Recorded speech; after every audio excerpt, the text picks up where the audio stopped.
যুক্তরাষ্ট্রে জন্ম নেওয়া শিশু নাগরিকত্ব পাওয়ার সাংবিধানিক অধিকার নিয়ে শুনানি করতে সম্মত হয়েছেন দেশটির সুপ্রিম কোর্ট।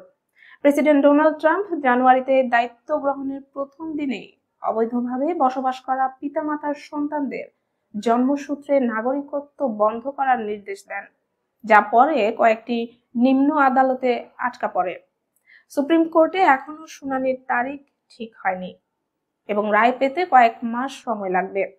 তবে যে সিদ্ধান্তই নেওয়া হোক, তা ট্রাম্প প্রশাসনের অভিবাসন নীতি এবং আমেরিকান সিটিজেন ধারণার উপর গভীর প্রভাব ফেলবে।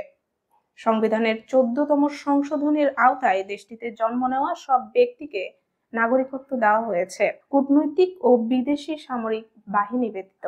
ট্রাম্প প্রশাসনের যুক্তি হলো 14তম সংশোধনীতে সাবজেক্ট টু দ্য জুরিসডিকশন বলতে স্থায়ী বা আইনসম্মতভাবে দেশটিতে থাকা ব্যক্তিদের বোঝানো হয়েছে।